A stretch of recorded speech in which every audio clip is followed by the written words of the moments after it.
And welcome back, everybody, to another episode of Benched with Bubba, episode 723, continuing our team by team previews for the fantasy baseball season. And we head to Texas, the Texas Rangers, the little AL West action here, a team that I like to refer to as a beer league softball team now, the way they're going to hit and hit and hit and hit and hit and hope they can pitch. That's what it's going to turn into throughout the season here. So we'll talk about that and much, much more. And to help me break them down, as he's been kind enough to help me break down the Rangers since this began. You can find his work over on FTN Fantasy. He's on Blue Sky at Lucas Biery 33.bsky.social. The one, the only Lucas Biery. How we doing, my friend? I'm doing great, man. Excited to talk about the Rangers. They're a really fun team, and I was talking with my friend Lou Landers earlier today, and he gave me his top 10 MLB teams, and I said, "Dude, you got to have the Rangers on there," and I feel pretty good about that. They have question marks with their pitching as far as their volume. DeGrom, even older guys such as Evaldi as well, has some volume questions, but when they're healthy, they're one of the top tier teams in the American League, in my opinion. Yep, 100% agree. And we were kind of joking off there. The Dodgers keep signing people, and you try to, like, in my brain, we're joking about the Dodgers, but in my brain, it's like, who can compete with the Dodgers, like, without the injuries? And an offense like the Rangers could put up a fight. Now, pitching can be tricky, but that's another time for another story for another day type situation. Before we get into talking players with the Texas Rangers, I know you're not a diehard Rangers fan. You're just being an awesome guy and helping me with this team. But what's your thoughts on how it ended up for them last year? 2 years ago, they go to the World Series and win the whole thing. That was pretty sweet. Obviously, a step back last year, but what were your kind of thoughts on the Rangers season?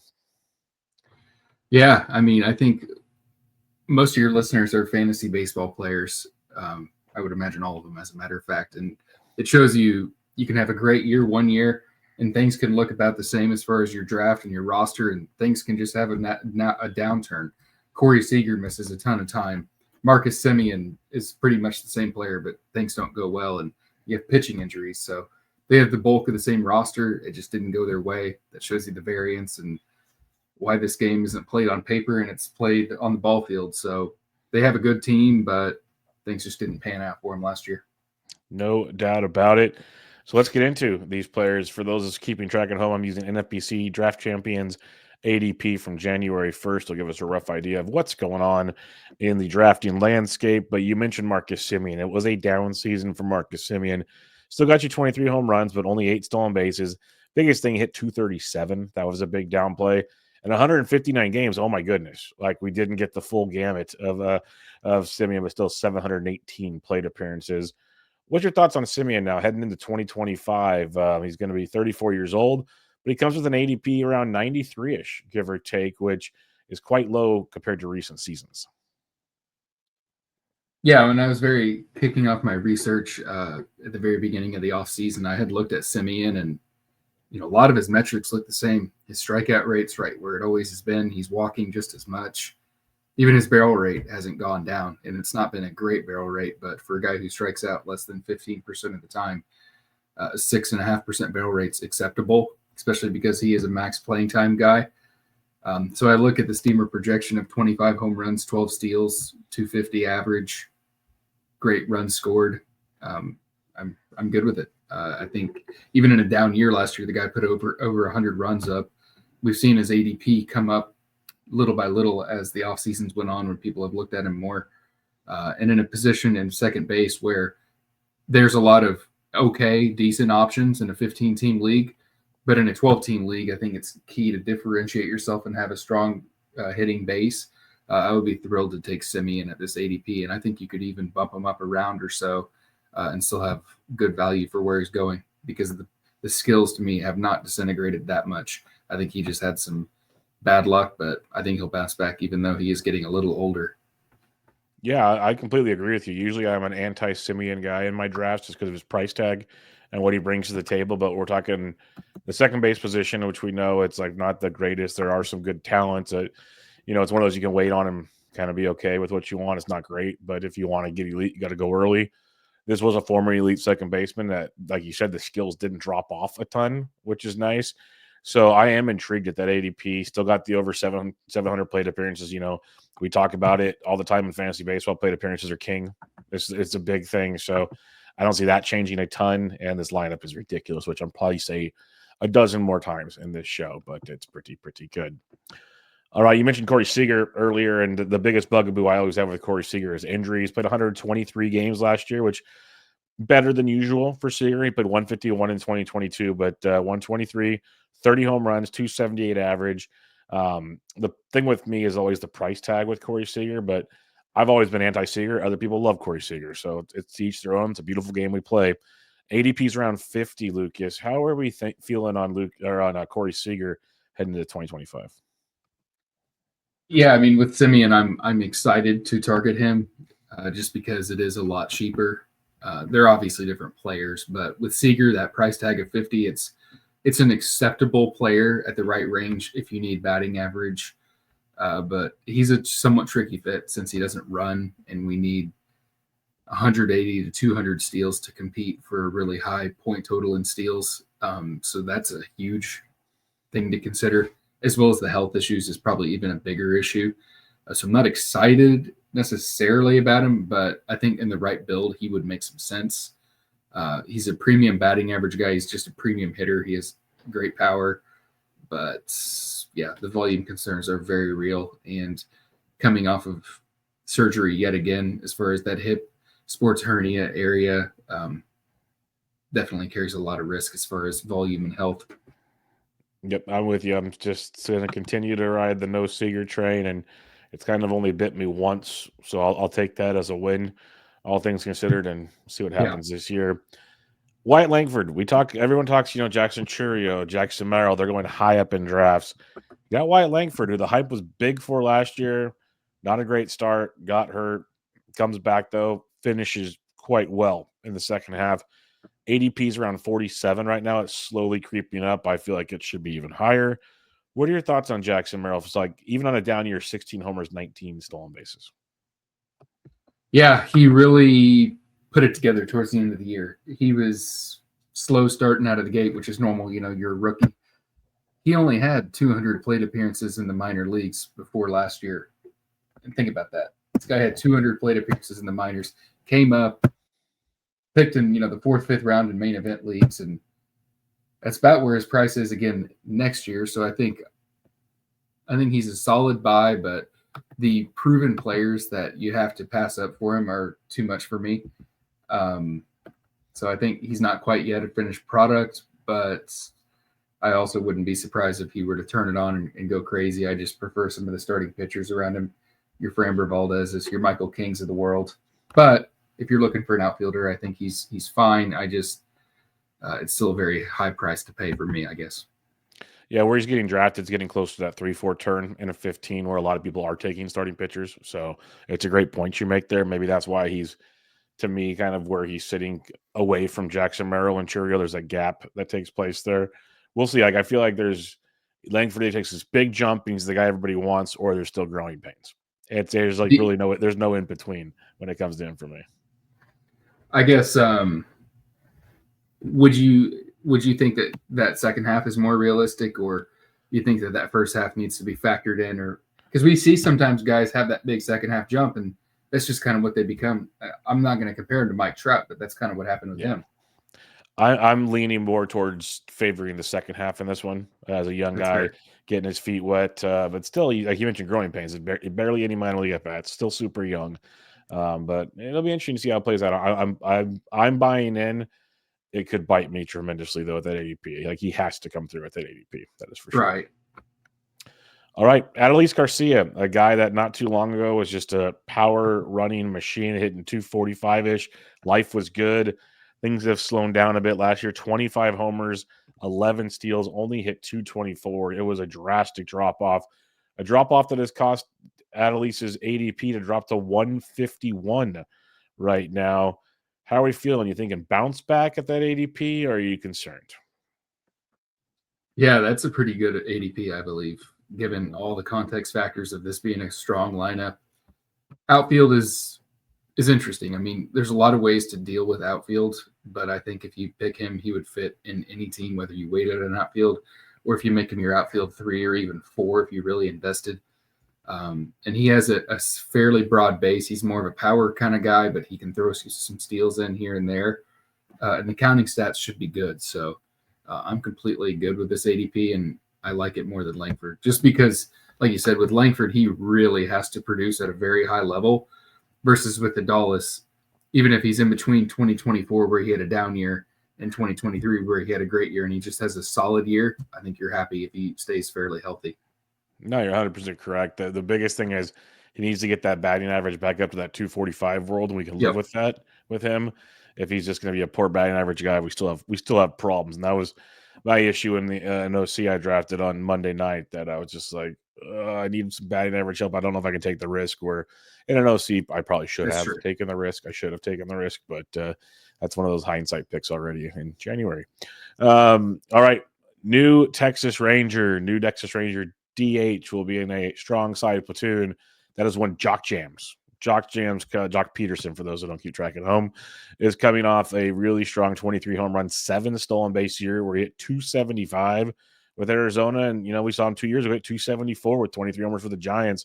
We've seen windows of being very good. We've seen other windows of being good, but not great. But, for the most part, if he's platooning, things are good. Jock Jams has an ADP of around 335, and he's util only right now. Are you good with that when it comes to Peterson knowing he will sit versus majority of left-handed pitchers? Yeah, this is probably my favorite player we've talked about so far, besides Semien, who I like that. After pick 300, I mean, he's falling that far because you have teams clogged up with utility like Ozuna, Otani, Rooker, Schwarber. So automatically half the teams already cannot, or a third of the teams, cannot look at Peterson. And it's interesting because, Bubba, I'm not sure if you've noticed this, but a guy like Trey Turner is falling in drafts because of his age. Yep. Well, Peterson is about the same age, but he's aging like fine wine. He just, once he put that glove away and became a full-time DH, his hitting has just gone off. Since he went to San Francisco, he's just mastered the art of hitting. So you put him in there against right-handers. If he has 2 lefties on the schedule, you sit him. It's very cut and dry. So I love this price just to get not only a premium power guy, but maybe a guy who can throw you some batting average. That's not a guarantee, but he's been good batting average 2 out of the last 3 years. Yep, I'm with you. I love the pick. I actually took him in my OC late as kind of a spec play to see where it goes, just because that power potential hitting in the middle of that lineup, there could be a ton of run potential with it. There's a lot to like with Jock Jams, and not having to face lefties, only getting the premium at bats. Don't hate it. Don't hate it at all. Josh Young. This is a player that a lot of us were excited about a couple years ago. Then wrist injuries have kind of derailed things a bit, especially pretty much wiped out last season, all things said and done. And 2023 was good before he got hurt as well. So it's kind of been a year and a half, maybe a year and a quarter. Not ideal for Young. He's apparently healthy. We've heard all that stuff. Haven't seen anything just yet. But Young has an ADP of 224.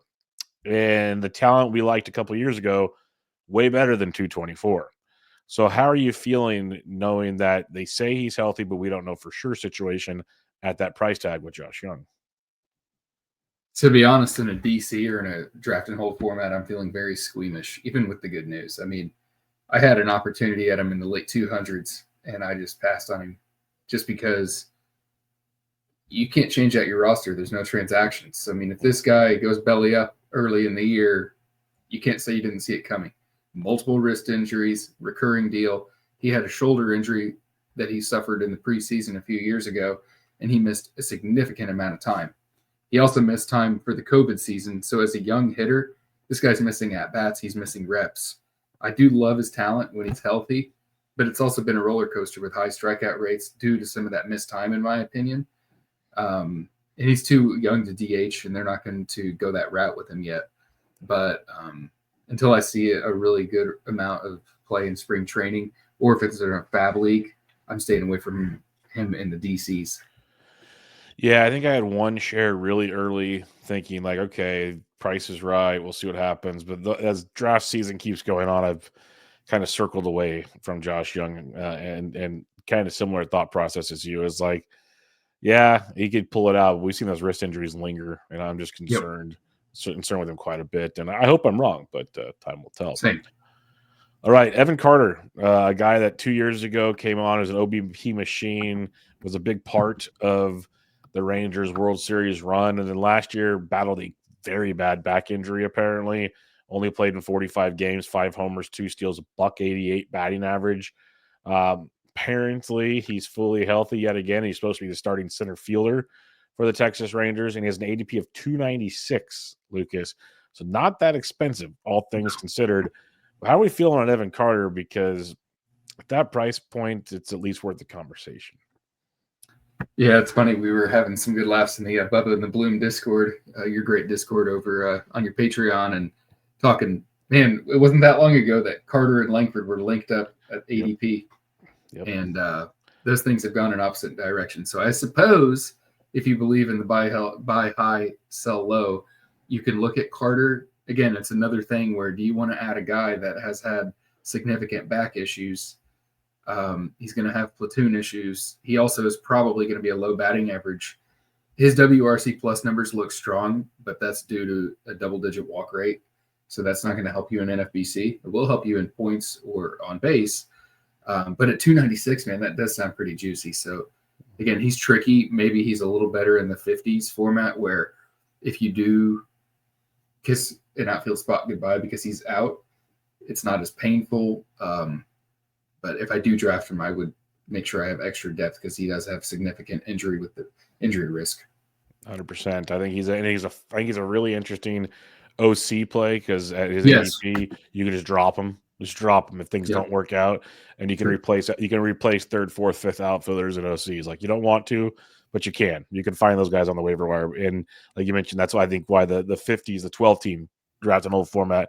Your depth at outfielder is obviously much better than it is in a DC, and you can probably still do it in a DC, but you don't like your depth as much as you would in a 50s. So. Yeah, there's some interesting angles to Evan Carter, like where I could see a 15-15 type guy. There's also the guy where that back injury just not good at all. All right, I love this move. Not only because I'm a big Jake Berger fan to begin with, but like I make the softball joke that you throw this guy in the mix. Like this is the guy you see playing slow pitch softball and just dropping bombs all over the place. Jake Berger, 29 homers last year, 34 the year before, hit 250 in 3 straight seasons, which is pretty remarkable, all things considered. Now he heads to Texas with an ADP of 121, which has definitely climbed since going to Texas. His min pick in January is 103 because I've been targeting him all draft season, and I still am able to get him once in a while, but I have not been able to push him like certain people do, and I just end up not getting him in those drafts. I love it. I love the power. I love the potential in this lineup, but it is a steep price. That's why I'm curious your thoughts on paying for this because it's an average batting average with a ton of power. Yeah, he is a very interesting player. And as far as the strikeout rate, he's improved every single year he's been in the big leagues. The power is unquestioned. It's just a matter of can some pitchers manipulate him and get him to just chase out of the zone and nullify his power. But I think he's proven himself. The guy's got 1,300 plate appearances with really strong power numbers, heading into an extreme upgrade as far as lineup in park. Miami is Chicago White Sox level disaster. I mean, that's no other way to put it. Not trying to be a jerk, but yeah, I like this. And there's a good reason that his ADP's gone up. We oftentimes in the fantasy world want to react to every little bits and pieces and news, and it makes sense to fade a guy when he goes up. But I think with Berger, this is a fine rise. You've got the double positions with first and third. So that's a nice bonus, even in season for Fab Leagues. That's a good bonus to have to be able to pick and choose on waivers your preferred player in Fab. So I'm good with this price, and I think he's a good pick where he's going. Yeah, I'm with you. Like I said, I'm trying. I actually just got him at an FPC 50 before the show that I'm drafting with Bloomfield and some other guys. So I'm trying to get as many shares as I can and see where it goes from there. Alrighty, the catching situation in Texas wasn't too long ago where Jonah Heim was the next best thing because he had 100 or 95 RBIs, and last year things came back to earth at 220, 13 home runs, 1 stolen base, 59 RBIs. They bring in Kyle Higashioka, who you added to the outline with for good reasons because I wanted Higgy to go back to San Diego and be the dude. But Sure. this will be interesting. Higgy's got an ADP of 381. Jonah Heim, ADP of 324. What's your thoughts on this catching situation for fantasy? I loved Higgy when he was a free agent because he was dirt cheap. I was able to get him very late in a DC. And yes, he's age 35 and he's coming off a major career year that a lot of it's going to regress back to normal. But he pulls the ball, hits home runs. That's really his only goal, and play good defense. That's why he got himself a 2-year deal, which I figured would be a 1-year deal. I think him and Heim are going to go 50-50. Correct me if you think I'm wrong, but if Heim slips enough, I'm okay with him, even though Heim is interesting enough, but he's not exciting by any means. So I think these are solid C3 guys. Prefer Higgy because he's a bit cheaper and has home run power. Heim really doesn't have a carrying tool other than volume. The last few years was his biggest asset, but they're both decent players for sure. Yeah, what I'm thinking could be like 50-50 is fair. I Yep. see a world where eventually Higgy takes over the strong side platoon because if you look at the splits here, Higgy hits righties better than lefties. He hits them very well. He hits them better than Heim hits righties. Heim's a switch hitter, hits lefties better than righties. So it's a perfect platoon situation. Most don't think about it because you see Heim the switch hitting. He's the lefty. It's like people's look at that straight away. Higgy hits righties a million times better than hits lefties. Like, it's not even close, especially in the power department. And Heim's the flip side. He's a better right-handed hitter against left-handed pitching. So there's a world where that takes place, and that's why I have pretty much just crossed Heim off my list. I Same. won't draft him at all. There's a world where, like I said, I could see Higgy eventually taking over a lot of the reps there in Texas. We'll see. That I think they're still pretty loyal to Heim, all things considered. But if they want the best offensive possibilities, Higgy's got a shot. I'll say that much. You know Any what's other, you know what's you know what's interesting. This is a bit deep in the weeds, but it's catcher, so I know it's accepted here. yes, it is. Heim would be a perfect trade target for a Uh-huh. team that's looking to upgrade, like a Boston Red Sox. Wong is a terrible defender. He's a decent hitter, but Yep. there's a couple teams that could go after Heim. Padres are another one. So just looking at it, if you were to trade off Heim, clear out a little bit of payroll, maybe pick up an asset back, and then sign a scrubby free agent to go behind Higgyasha. The only problem is you'd really be relying a lot on a 35-year-old coming off a That's career the year. catch. Yeah.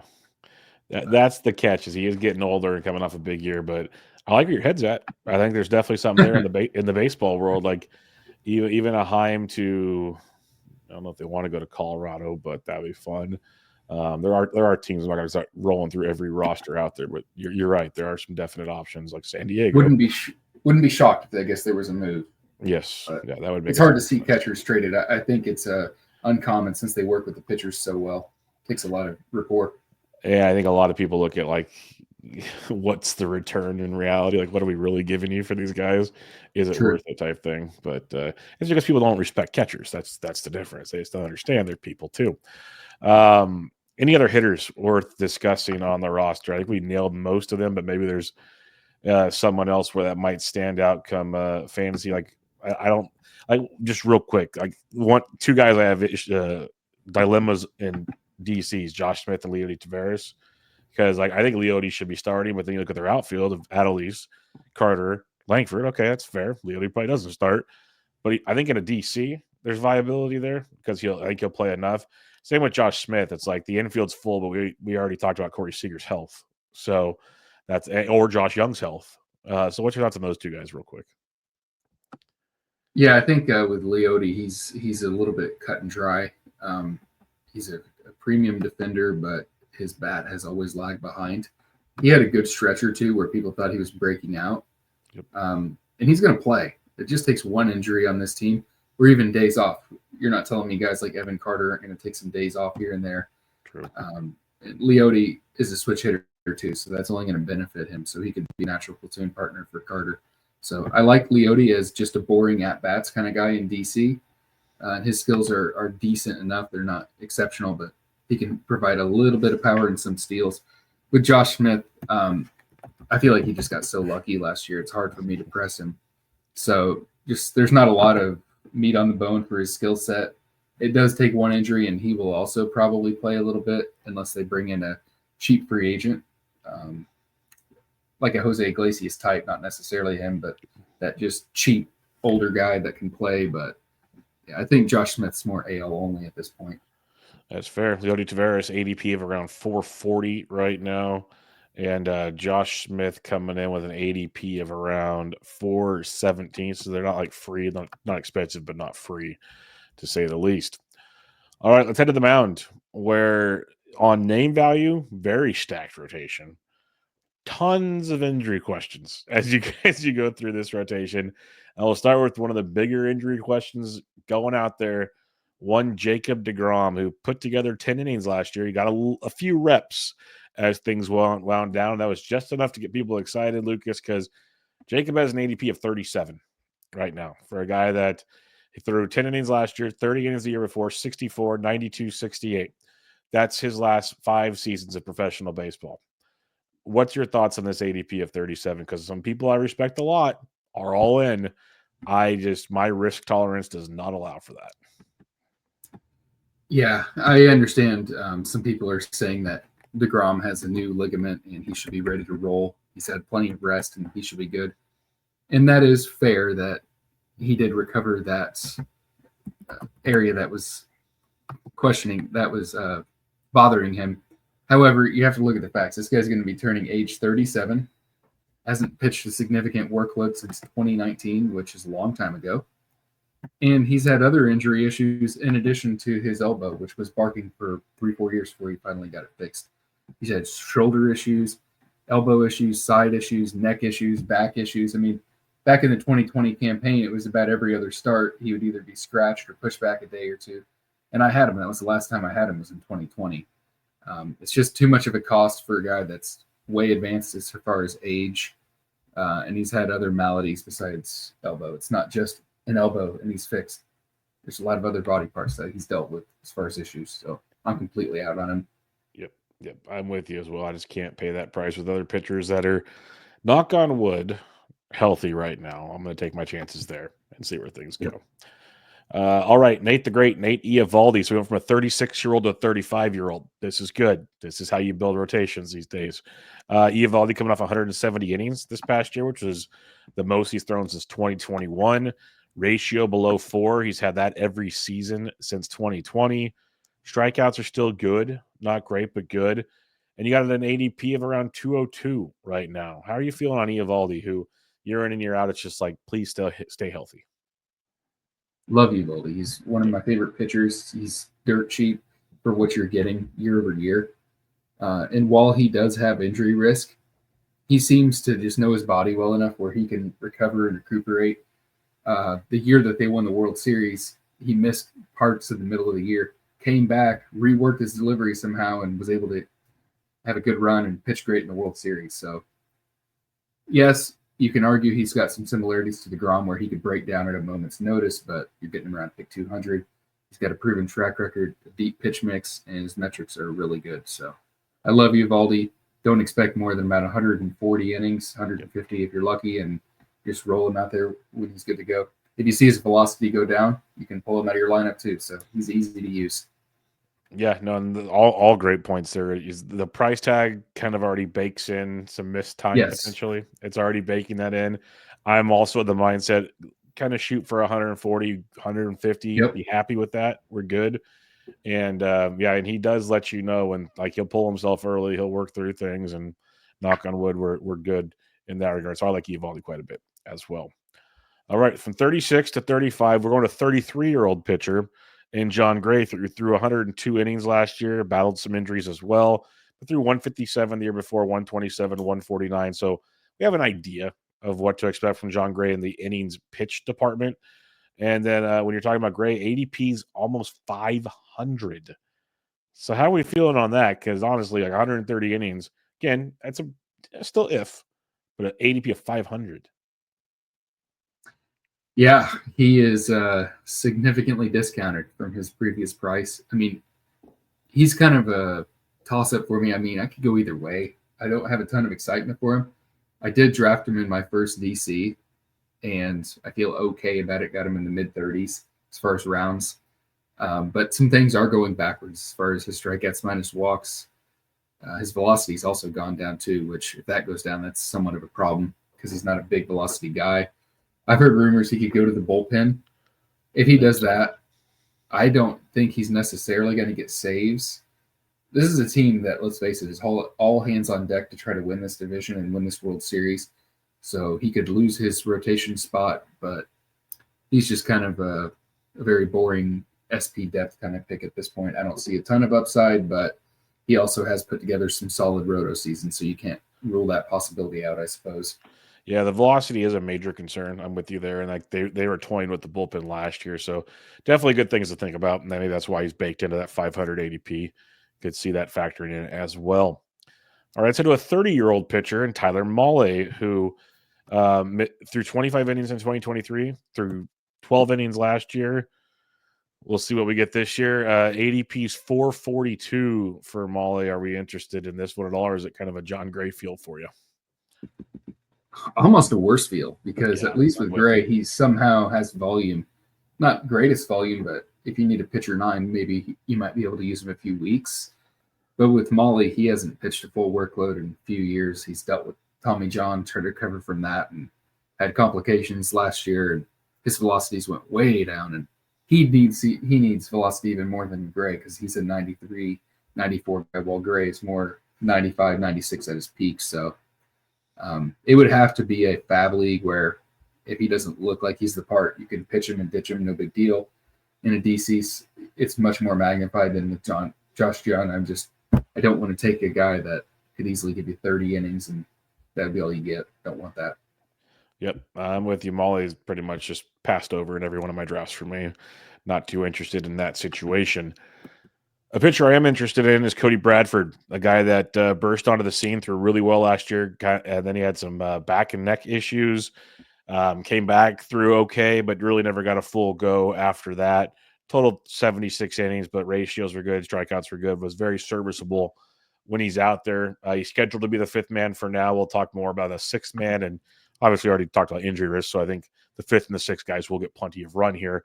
But Bradford's ADP is 315, gone as high as 271. How are you feeling on Cody Bradford? I like this price. I would love it if he had a little bit more velocity, but his metrics are really good. 18.5% strikeouts minus walks.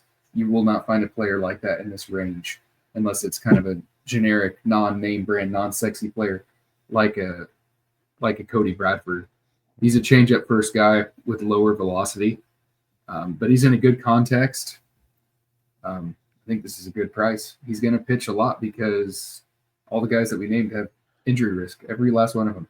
Yep. So I have no issues taking him, even if you think he's on the outside looking in with an elite prospect that we'll talk about coming up here in a minute. But I think he's just a solid pitcher. I like him. Yep, took Bradford with one of my last picks in my OC. I like the upside there. We'll see. Could throw it away. Could realize he's just a streamer in a 12. But true. One of my last picks. We'll see where it goes for the preseason and go from there. That big time prospect we're going to talk about is Kumar Rocker. This guy, once a number one pick, had elbow issues, didn't even sign, went to independent leagues. Now Texas gets him. And we saw him throw 11 innings for the Rangers last year, through 36 innings in the minors. Those were his first innings really in a while. It feels like where he really put some innings together last year. Strikeouts are nuts. Control is still kind of an issue with him, but ADP of 290. Are we buying a Kumar Rocker run heading into 2025? Yeah, so we talked a little bit about some injury risks and being aware of that, but I think with Rocker is a risk I'm willing to take. He has potentially a 70, maybe even 80 grade slider that he can use even against left-handed hitters when he's a righty, which is not often you see that. Usually a right-handed pitcher to a lefty has to have some sort of a weapon, and slider's not always it. So fastball-wise, it's not a huge elite fastball. If it was, he would have a little bit better of an outlook. But yeah, I think this late in the draft, he's going to have a path to playing time. He's got a monster breaking ball. I mean, he would just make minor leaguers look cartoonish last year with 36% strikeout minus walk. I mean, he was unhittable. Of course, it didn't translate immediately in the pros since you're going against the best, but I think in that range, this is just as good of a pick as any if you're looking for an upside pitcher. There is risk given the health issues, and I don't think that if he looks dominant in spring training, I don't think that they'll be afraid to put him in the rotation and move John Gray to the bullpen. There might be politics reasons behind why they don't do that. I'm curious your thoughts, but I think if this dude looks really good, it's a rotation that's going to be awarded based on performance, not just based on name value in my mind. Yeah, if he looks good, you're not taking him out. There's really Yes. you can't take him out with the injury. Like you either go 6 man with this old rotation that we talked Yeah. about, or you start moving a Molly to the bullpen, or heck, Bradford was supposed to be in the bullpen all last year. I still think Bradford's better than Molly and maybe Gray too. But or Molly, whatever it is. He should be the one out of the way. But Gray, we've seen him go back and forth and pitch out of the bullpen, so that makes sense. I can see that. If Rocker pitches well, Rocker's in the rotation. That's just the way I see it. I'd be shocked. Like it'd be serious politicking, like you said, if somehow Kumar is not in that rotation. So I'd be willing to take the chance in ADP. He's going to have an impact sometime this year in DCs and in the PC 50s.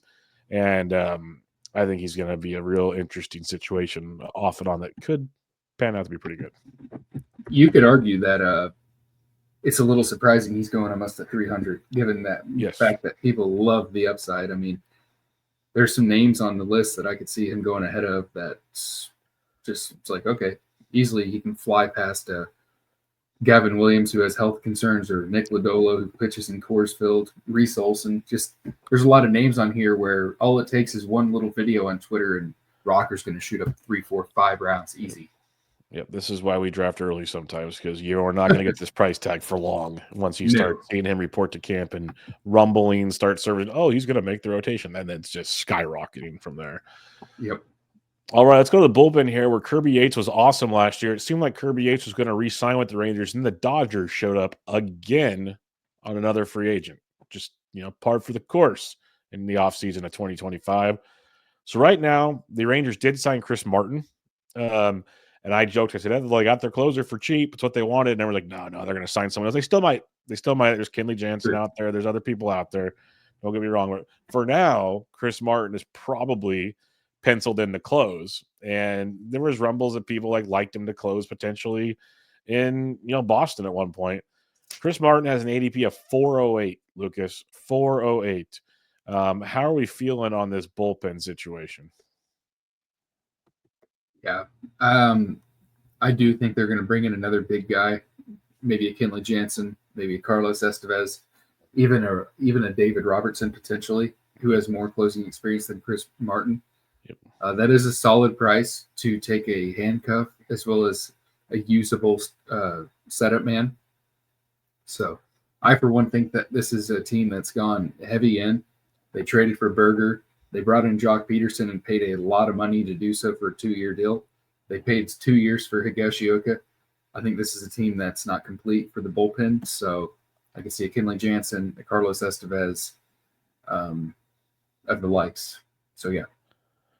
Yeah, I'm with you. I think they are still in the market. I like Martin. I think he's fine. I just don't think he's the guy closing come opening day. I think there's definitely a move to be made there. Anybody else in the bullpen we should keep an eye on? You did highlight someone here. I'm really curious what you have to say. Yeah, so actually there's 2 other pitching prospects that I think need to be hit up because they could be fab-worthy potentially. One is Jack Leiter, the son of Al Leiter. He's made a few starts here and there in the big leagues, and his command is really, really bad. He does have good stuff, so it does interest you for a bullpen role one day, but he really needs to take a step forward with the command, so I cannot draft Jack Leiter. But the guy that I actually am excited for in the last few rounds is Emiliano Teodo. He also has bad command. He's got like a 30-40 grade command, but he's got 100+ mile an hour fastball. And the team that's literally this all in, I think he stopped this starting gig, put him in the bullpen, go all in, and maybe he elevates himself up to your closer of the future. But DeGrom is older, Seager is getting a little bit older, Simeon's older. Let's just go all in, put Teodo in that major league bullpen if you think he's ready, and let him ride. Yeah, they're going to need help. I'm looking at just their on the roster resource pitching. They have Rocker in the minors, which we agree probably won't be there. There's Teodo, there's Leiter. There's not a lot of household names you can just call up and kind of throw out there right now. Like their depth is not ideal for a rotation that might be going on the AARP pretty soon. Any other potential prospects, like hitter wise, that we should be keeping an eye out for? Because the bats are loaded. Bats are loaded in Texas. It's the pitching that is the concern right now.